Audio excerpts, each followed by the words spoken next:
সুপ্রিয় দর্শক, আসসালামু আলাইকুম। যে যেখানে আছেন আশা করি সবাই ভালো আছেন, সুস্থ আছেন। আজকের পর্বে আপনাদের জন্য নিয়ে আসলাম ম্যাঙ্গো মিল্কশেক। আশা করি আপনাদের কাছে ভালো লাগবে। আর গরমে এই ঠান্ডা ঠান্ডা ম্যাঙ্গো মিল্কশেকটা বাচ্চাদেরকে বানিয়ে দিলে বাচ্চারা কিন্তু খুবই পছন্দ করবে। বাচ্চা কেন, বড়রাও পছন্দ করবে। আপনারা আপনাদের হাজব্যান্ডকে বানিয়ে খাওয়ান। আশা করি এই ঝটপট রেসিপিটা আপনাদের কাছে ভালো লাগবে। চলে গেলাম পুরো রেসিপি। ম্যাঙ্গো মিল্কশেক বানানোর জন্য এখানে আম নিয়েছি, আমি 6টা আম নিয়েছি। আমি একটু বেশি করেই বানাবো কারণ আমার বাচ্চারা খুব পছন্দ করে এই মিল্কশেকটা। এখানে আমি পাকা 6টা আম নিয়েছি। আর আমগুলো একটু বেশি নরম হলেই কিন্তু ভালো হয়। আমগুলোকে আমি ধুয়ে পরিষ্কার করে রেখেছি। এখন একটা ছুরির সাহায্যে খুব সুন্দর করে ছিলে নেব। আপনারা বটি দিয়েও ছিলতে পারেন। আমগুলোকে ছিলে একদম ছোট টুকরা করে কেটে নেব।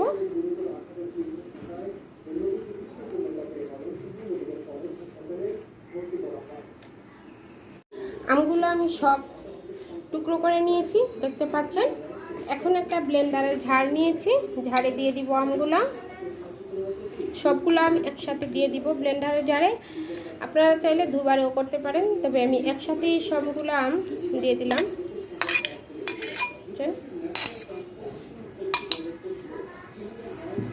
আমটা দেওয়া হয়ে গেছে। আর আমি এখানে 1 লিটার দুধকে জাল করে হাফ লিটার করে এটাকে ডিপ ফ্রিজে রেখে দিয়েছিলাম 2 ঘন্টার জন্য। দেখুন এটা হালকা বরফ হয়ে গেছে।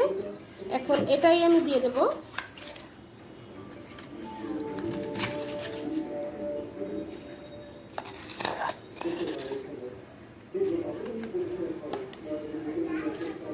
সম্পূর্ণ দুধটাই এখানে দিয়ে দিব।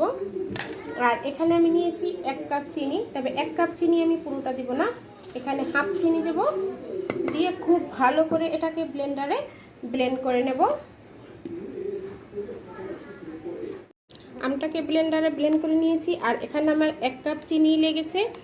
সম্পূর্ণ দুধটা এখন আমি অ্যাড করিনি, যেহেতু আমার ব্লেন্ডারের ঝাড়টা ছোট। এখন আমি এটাকে জগে ঢেলে সম্পূর্ণ দুধটা অ্যাড করে নেব।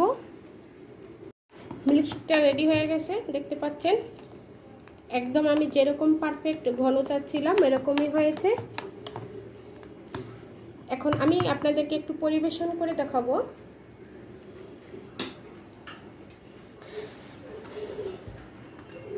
এখানে নিয়ে নিলাম আমি 2 রকমের গ্লাস।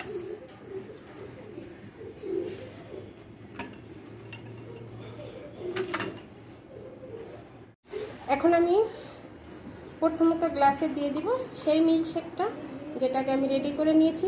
এখানে আমার আইস দেওয়ার কোনো প্রয়োজন নেই, কারণ আমি দুধটাকে আইস করে রেখেছিলাম আর সেই দুধটা দিয়েই আমি কিন্তু এখানে মিল্কশেকটা রেডি করে নিয়েছি। তাই এখানে ঠান্ডা আইসের প্রয়োজন নেই। আপনারা যদি একদম আইসযুক্ত দুধ না দেন তাহলে আপনারা এখানে আইস ইউজ করবেন। এখন এখানে আমি দিয়ে দিব, যেহেতু আমি ম্যাঙ্গো মিল্কশেক বানিয়েছি তাই এখানে আমি দিয়ে দিব ম্যাঙ্গো আইসক্রিম। আপনারা চাইলে এখানে ভ্যানিলা আইসক্রিমটাও দিতে পারেন, তবে ম্যাঙ্গো আইসক্রিমটা দিলে কিন্তু খেতে খুব টেস্টি হবে। ভ্যানিলাও দিতে পারেন, ভ্যানিলাতেও কিন্তু খেতে খুব ভালো হয়। তবে আমার কাছে মনে হয় যে ম্যাঙ্গো মিল্কশেকে ম্যাঙ্গো আইসক্রিমটা দিলেই খেতে বেশ টেস্টি হয়।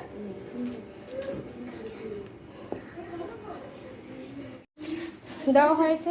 এখন আমি এখানে দিয়ে দিব দেখার সৌন্দর্যের জন্য কিছুটা বাদাম কুচি দিয়ে দিলাম। আপনারা চাইলে এখানে ম্যাঙ্গো দিতে পারেন, ম্যাঙ্গোকে কিউব করে কেটে সেটাও দিতে পারেন। তবে আমার কাছে মনে হয় বাদাম দিলে, বাদামটা দাঁতের নিচে পড়লে খেতে খুবই টেস্টি হয়।